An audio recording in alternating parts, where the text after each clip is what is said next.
Fala, meu aluno Oppenheim, seja bem-vindo a mais uma aula de Biologia e na aula de hoje nós vamos falar sobre as relações ecológicas. Vamos para o nosso slide.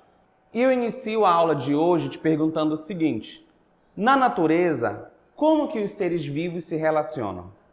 Observa o seguinte, dentro do teu conhecimento biológico, que as relações na natureza ela tem que se manter em ciclo, ou seja, tem que haver uma harmonia. Lembra das nossas aulas que nós falamos sobre produtores, consumidores e decompositores? Todos esses elementos mantêm o nosso ecossistema em equilíbrio de dinamismo. Então você vai me responder a seguinte pergunta: e na natureza? E no meio ambiente?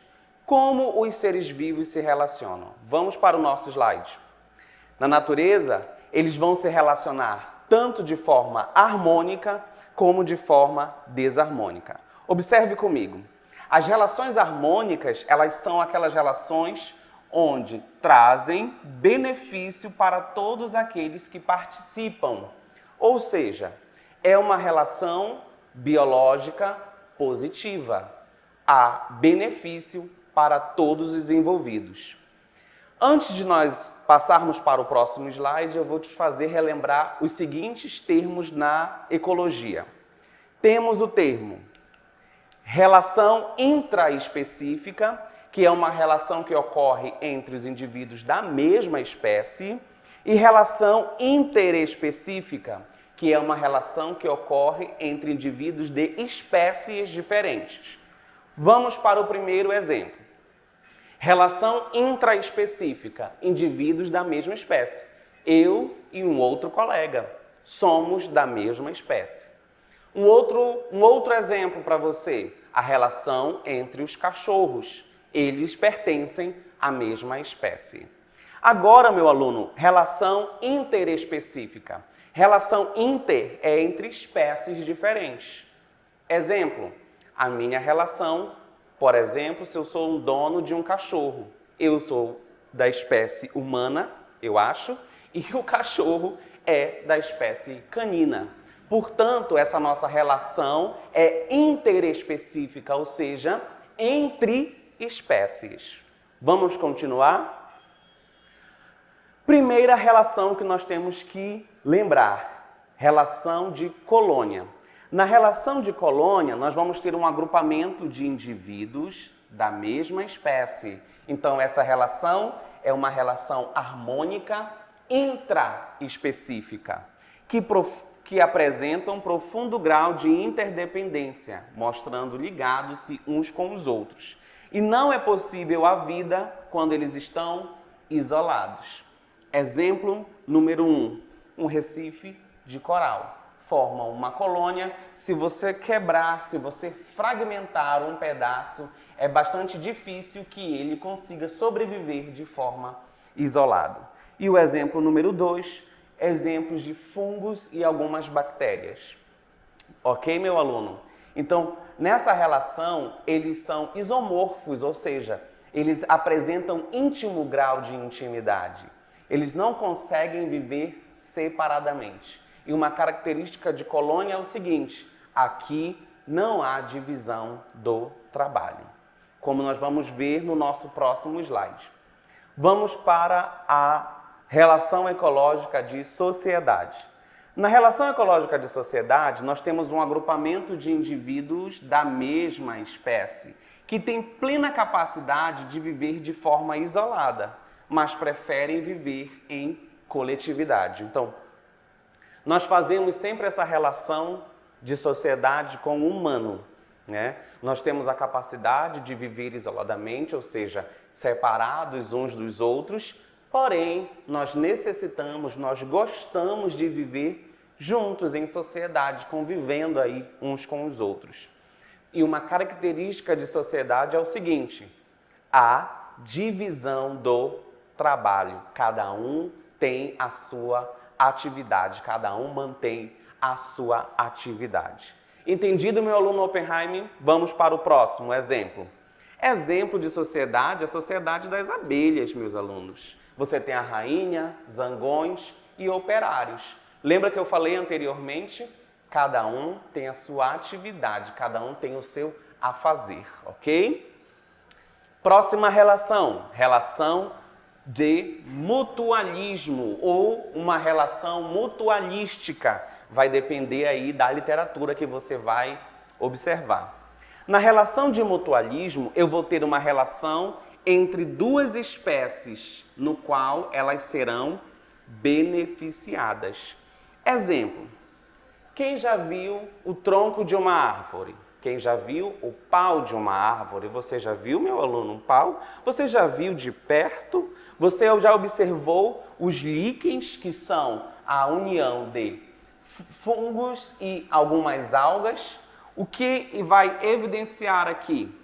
Que essa relação ela é positiva, eles são de espécies diferentes, porém, quando eles estão juntos, ambos têm benefício, ambos conseguem sobreviver juntos sem problema algum. Vamos para o próximo slide. Relação de cooperação, mas não é nem vem como para você, vem uma relação de proto-cooperação. Na relação nós vamos ter espécies diferentes. Responde para mim. Quando a relação é de espécies diferentes, é intraespecífica ou interespecífica? Muito bem, você falou o quê? Interespecífica, interespecífica. Olha o que vai ter nessa relação. Você vai ter um pássaro e um boi. Tem algum boi por aí? Não. Nessa relação, os dois têm benefício, porque eles cooperam entre eles. Você tem a ave, que pode viver isoladamente, e o boi, que também pode viver isoladamente. Só que quando eles estão juntos, os dois têm benefício. Qual é o benefício da ave? Quando ela sobrevoa o bovino, o boi, ela come os seus carrapatos. E qual é o benefício do gado? Ele se livra dos seus parasitas. Olha que bacana. Mas uma grande característica aqui é que eles podem viver separadamente. Espécies diferentes que podem viver separadamente. Agora, quando eles estão juntos, ambos obtêm benefício. Entendido, meu aluno? Na relação de comensal ou de comensalismo, você vai ter, como mostra o nosso slide, há uma relação entre duas espécies diferentes. No nosso slide eu coloco uma imagem clássica da rêmora com um tubarão branco. Quando ele sai para predar, que ele é um predador em potencial, a rêmora obtém vantagem. Ou seja, no momento que ele sai para predar, ele caça, come, por exemplo, focas e outros animais ricos em gordura, e o resto que cai da boca dele, a rêmora, esperta e instintiva, ela acaba comendo esses restos de alimentos. Olha que bacana, meu aluno Oppenheim. A rêmora, ela obtém benefício, porém, ela não prejudica o tubarão. Essa é uma relação de comensal. A rêmora é comensal do tubarão. Tranquilo? Vamos para o próximo slide. Meu aluno Oppenheim, observe o pau dessa árvore. Observe o tronco dessa árvore. Muito interessante, né? Apesar de ser fino, ninguém gosta. Mas vamos continuar. Na relação de inquilino, eu vou ter uma relação entre duas espécies, né? Um hospedeiro e um inquilino. No caso aqui, nós temos uma bromélia que, nesta relação, está somente se apoiando sobre o tronco dessa árvore. A bromélia, ela vai ter as suas raízes que vão circundar até o solo e absorver seiva bruta. Professor, mas por que ela está sob o tronco dessa árvore? É simplesmente para realizar o processo de fotossíntese, né? As matas, geralmente, elas são bastante fechadas e as bromélias necessitam de bastante raio solar. Então, essa necessidade faz com que as bromélias se fixem sobre o tronco de árvores mais altas para que elas possam absorver nutrientes, para que elas possam realizar o processo de quimiossíntese e fotossíntese. Tranquilo? Então, na relação de inquilino, você vai ter uma espécie que mora sobre o corpo de outra, ou apoiando-se sobre outra. Mas nessa relação não há prejuízo, ainda é uma relação harmônica. Vamos lá? Nas relações desarmônicas. Relação desarmônica é uma relação que há prejuízo ou para um dos envolvidos ou para ambos os envolvidos, ok? Vamos aqui. Essas relações desarmônicas, elas também são importantes no contexto ecológico. Por exemplo, vou te dar um exemplo. Quando a gente faz o controle biológico, olha aí uma dica para o Enem. Quando a gente faz o controle biológico, o que está acontecendo? Geralmente, você tem uma população de sapos, eu vou citar sapos aqui, que está crescendo demais porque não tem um predador. O que você faz? Você adiciona uma nova espécie ali, uma espécie de cobra, uma espécie de gavião, que vai predar esses sapos, comendo eles. Então, essa relação é uma relação desarmônica de controle biológico. Esse controle biológico, ele é positivo. Por que ele é positivo, meu aluno Oppenheimer? Porque ele controla o quantitativo de animais que está crescendo ali sem um possível predador para ele. Tranquilo? Então, relações desarmônicas, elas são benéficas e elas são comuns de acontecer nos ecossistemas. Bora para o primeiro exemplo. O primeiro exemplo, olha que delícia, olha que bacana. Nós temos um felino predando e comendo esse veado campeiro. Olha, lacrou, né? Lacrou. Olha que luxo.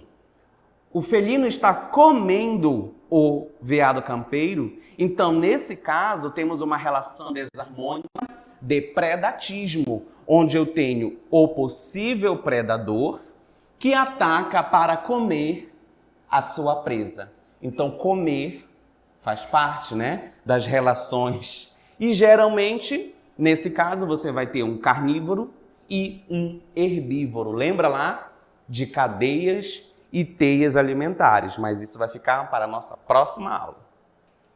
Relação de canibalismo. Na relação de canibalismo, vai acontecer o seguinte, é uma relação desarmônica que acontece entre indivíduos da mesma espécie. Se acontece entre indivíduos da mesma espécie, é uma relação intraespecífica. Eu vou te citar o exemplo, a nossa deliciosa viúva negra. O que a viúva negra faz? Ela cria sua teia, ela solta o seu feromônio ali naquela teia para chamar o macho.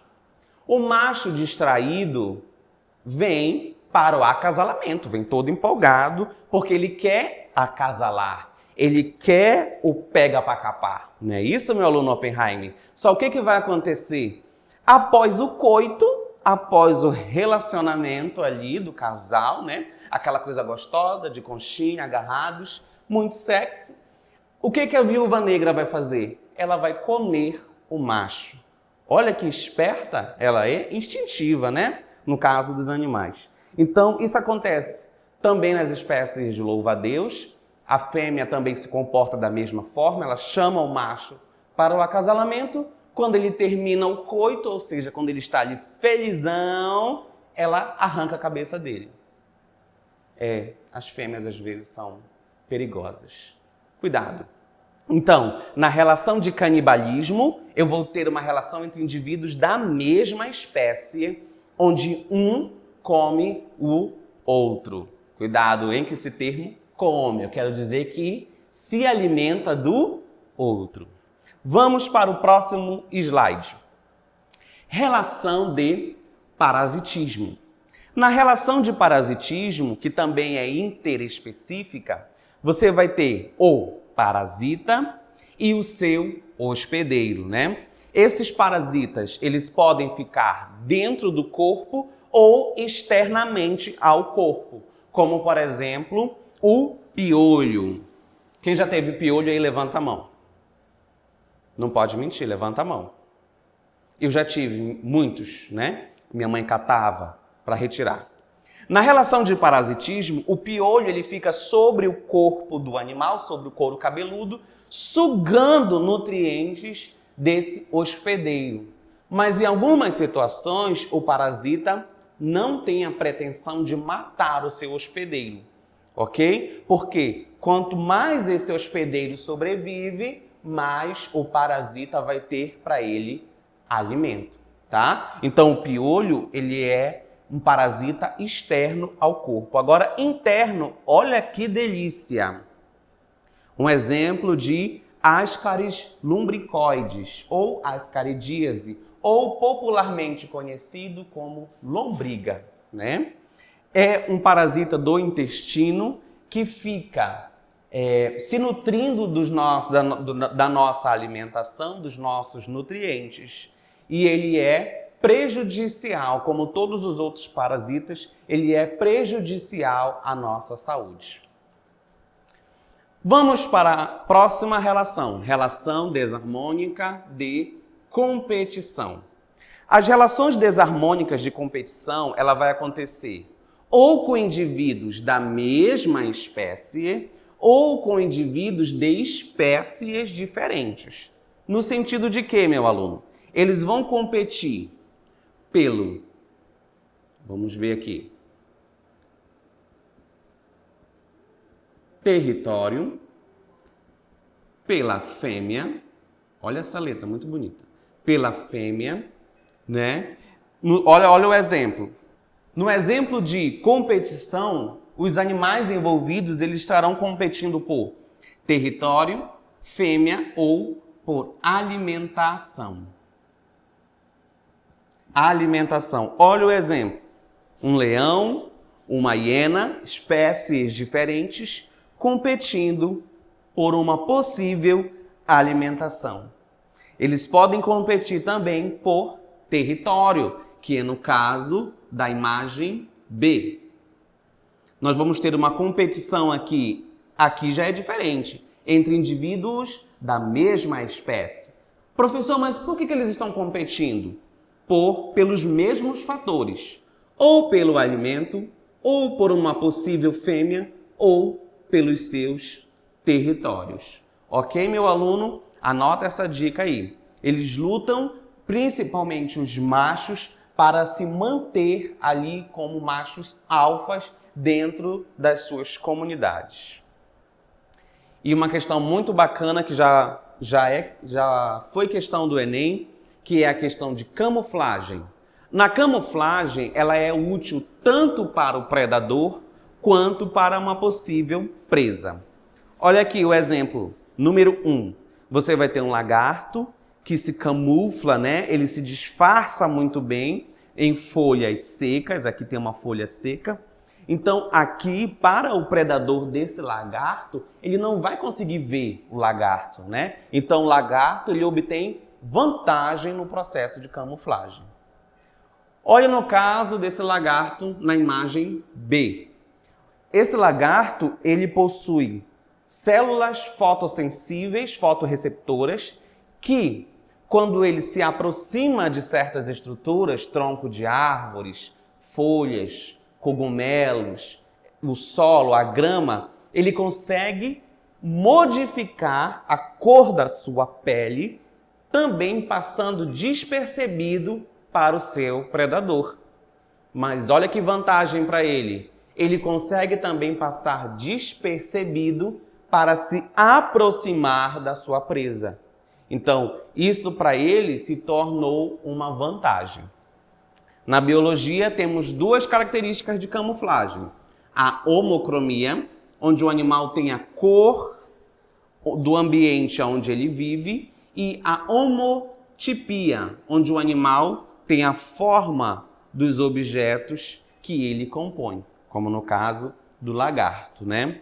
Então, a relação de camuflagem ela se torna vantajosa, tanto para o animal predador quanto para o animal possível presa. Tranquilo? Relação de mimetismo. Ela é muito semelhante à relação de camuflagem, só que ao invés da camuflagem, o animal mimético, ele realiza o seguinte: ele quer ser aquilo que ele não é. Olha que bacana. A coral verdadeira, que tem uma toxina que mata em alguns minutos, e a coral falsa, atípica, falciane, né? Professor, observando aqui anatomicamente, elas são bastante semelhantes. Como é que nós vamos diferenciar?